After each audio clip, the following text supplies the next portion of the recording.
السلام علیکم ورحمۃ اللہ وبرکاتہ۔ چار آسمانی کتابیں اور ان کے پیغمبروں کی کہانیاں۔ نمبر 1، توریت، حضرت موسیٰ علیہ السلام کی کہانی۔ قدیم مصر میں ایک ظالم فرعون کی حکومت تھی جو بنی اسرائیل پر بے پناہ ظلم کرتا تھا۔ اس نے خواب دیکھا کہ بنی اسرائیل میں ایک ایسا بچہ پیدا ہوگا جو اس کی سلطنت کا خاتمہ کر دے گا۔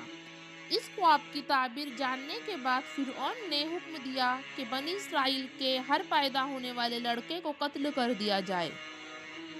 اسی دوران حضرت موسیٰ علیہ السلام کی پیدائش ہوئی۔ ان کی والدہ نے اللہ کے حکم سے انہیں ایک صندوق میں ڈال کر دریائے نیل میں بہا دیا تاکہ وہ فرعون کے ظلم سے بچ سکے۔ اللہ کی قدرت سے وہ صندوق فرعون کے محل کے قریب پہنچا اور فرعون کی بیوی آسیہ نے انہیں اٹھا لیا اور ان کی پرورش کی۔ حضرت موسیٰ علیہ السلام فرعون کے محل میں پلے بڑھے، لیکن ان کے دل میں بنی اسرائیل کے لیے ہمدردی تھی اور وہ ان پر ہونے والے ظلم سے واقف تھے۔ جب حضرت موسیٰ علیہ السلام جوان ہوئے تو انہیں نبوت عطا ہوئی اور اللہ تعالیٰ نے انہیں فرعون کی اس قوم کو اللہ کی طرف بلانے اور بنی اسرائیل کو نجات دلانے کا حکم دیا۔ اللہ نے ان پر توریت نامی کتاب نازل فرمائی جس میں اللہ کے احکامات، قوانین اور بنی اسرائیل کے لیے مکمل شریعت تھی۔ توریت میں 10 احکامات شامل تھے جو انسانی زندگی کے بنیادی اصولوں پر مشتمل تھے۔ حضرت موسیٰ علیہ السلام نے فرعون کو اللہ کا پیغام پہنچایا، لیکن فرعون نے انکار کیا اور اپنی طاقت و اختیار پر تکبر کیا۔ اللہ نے فرعون اور اس کی قوم پر مختلف عذاب نازل کیے، جیسے ٹیڈیاں، جوئے، خون کے قحط۔ جب فرعون کسی صورت میں ایمان نہ لایا تو اللہ نے موسیٰ علیہ السلام اور بنی اسرائیل کو مصر سے ہجرت کا حکم دیا۔ فرعون نے اپنے لشکر کے ساتھ ان کا تعاقب کیا، مگر اللہ نے بنی اسرائیل کے لیے سمندر کو 2 حصوں میں تقسیم کر دیا اور پھر وہ پار کر گئے۔ فرعون اور اس کا لشکر جب سمندر کے بیچ میں پہنچے تو سمندر دوبارہ مل گیا اور وہ سب غرق ہو گئے۔ یوں اللہ نے بنی اسرائیل کو فرعون کے ظلم سے نجات دلائی اور توریت کے ذریعے انہیں رہنمائی فراہم۔ نمبر 2، زبور، حضرت داؤد علیہ السلام کی کہانی۔ حضرت داؤد علیہ السلام کا تعلق بنی اسرائیل سے تھا اور وہ ایک بہادر اور نیک شخص تھے۔ ان کا زمانہ بنی اسرائیل کے لیے بہت مشکل تھا، جب جالوت نامی ایک ظالم بادشاہ نے انہیں بہت پریشان کر رکھا تھا۔ جالوت ایک طاقتور جنگجو تھا اور اس کے مقابلے میں کوئی کھڑا ہونے کی ہمت نہیں کرتا تھا۔ ایک جنگ کے دوران حضرت داؤد علیہ السلام نے، جو اس وقت ایک نوجوان تھے اور چرواہے کا کام کرتے تھے، جالوت کو للکار اور اس سے مقابلہ کیا۔ انہوں نے اپنے گلیل سے ایک پتھر مار کر جالوت کو گرا دیا اور پھر اسے قتل کر دیا۔ ایک عظیم فتح کے بعد حضرت داؤد علیہ السلام کو بنی اسرائیل میں بہت عزت ملی اور بعد میں انہیں بادشاہت اور نبوت عطا ہوئی۔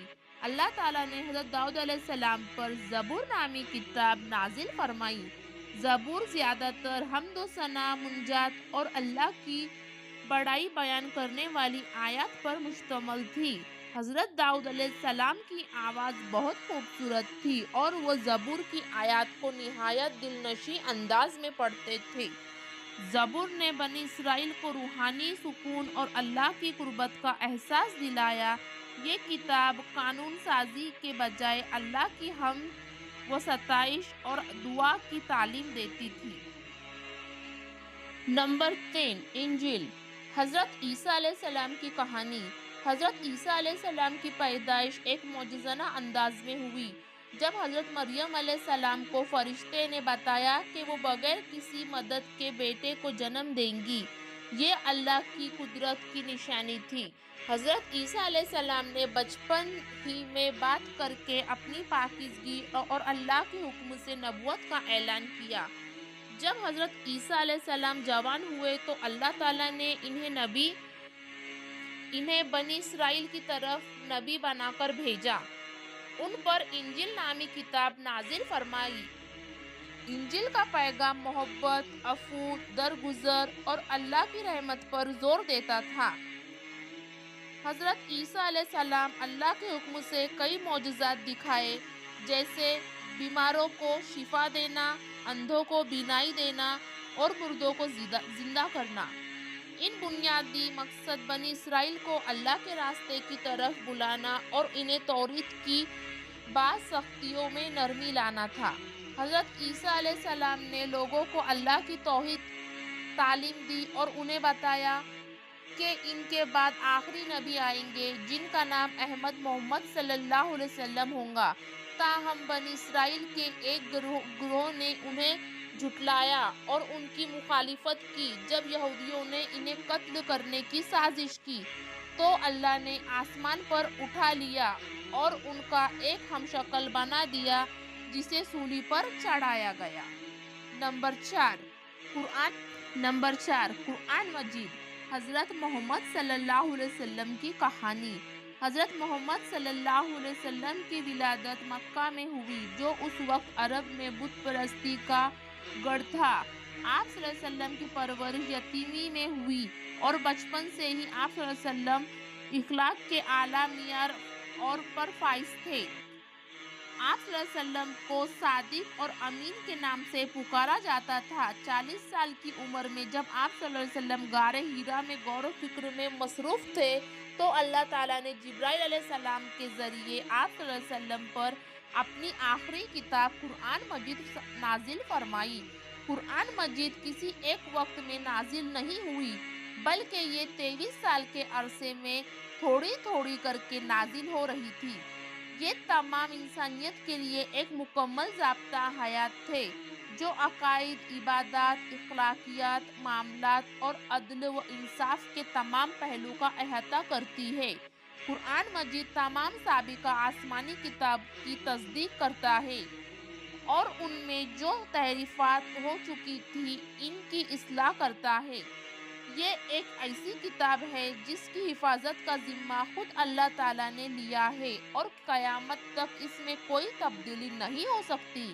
حضرت محمد صلی اللہ علیہ وسلم نے مکہ اور پھر مدینہ میں اللہ کے پیغام کو لوگوں تک پہنچایا۔ آپ صلی اللہ علیہ وسلم بہت سی مشکلات کا سامنا کرنا پڑا، لیکن آپ صلی اللہ علیہ وسلم نے صبر و استقامت سے کام لیا۔